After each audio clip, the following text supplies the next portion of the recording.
Maggie can actually talk. But at the time, the family was arguing and didn't notice Maggie. Maggie, talk! I need to hear ours. Stop. No one listen? Maggie, never talk again. Get on his lap. Even though the marriage counselor has already passed away, the Simpson family is still fighting. Lisa says she doesn't remember the counselor. Marge says that there have been so many therapists for the family that it's understandable if she can't remember them all. And the counselor's death was related to Burns. That day, Burns came to the hospital to see Dr. Baum for treatment of his long-standing psychological issues. The doctors here were all welcoming of him seeking treatment. One doctor even tried to promote euthanasia, and Burns asked if he could buy it as a gift for someone else. But Burns made almost no progress in his treatment. The doctor said he had given up. Even after 70 years of treatment, Burns hadn't changed at all. This was because Burns had never experienced the warmth of a family. The doctor said there was nothing more he could do. The moment Burns left, the doctor passed away.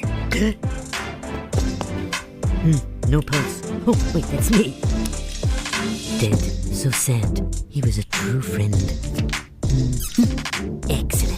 At the funeral, Burns was not only incredibly disrespectful to the doctor's family, but he also thought the medical fees he paid were a gift to the doctor. Burns sent a memorial plaque, which completely angered the doctor's family. Smith had to run away with Burns, and on their way, they accidentally bumped into Professor Huang, who invented the VR glasses. Burns said, "How could a normal person get hit like that?" Well, how could a man in his right mind miss a car heading right towards him? Smith thought it might be because Professor Huang was wearing the VR glasses. Burns was very curious about the VR glasses and decided to go with Professor Huang to the hospital. Sure enough, money could solve everything. Professor Huang explained the purpose and usage of the VR glasses on the ambulance. When Burns put on the glasses, he saw a life he had never experienced before. He bought the VR glasses from Professor Huang and began to live out his own version of the Lone Moon.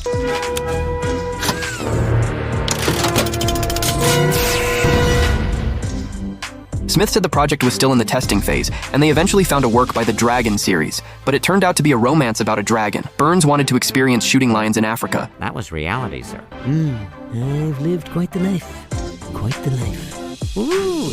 The last thing the doctor said was that Burns needed a family, so they decided to design a virtual family for him through VR to let him experience family life. They began to choose the right virtual family, but none of them were perfect. None matched Burns' ideal of a perfect family. However, the Simpson family was different, except for Homer, so everyone else was accepted into the program. The first step in making the VR material was to have the whole family wear green screen suits with sensors. With some basic programming, Burns thought the results were pretty good, but he wanted to change his avatar. Make the children look like they're mine.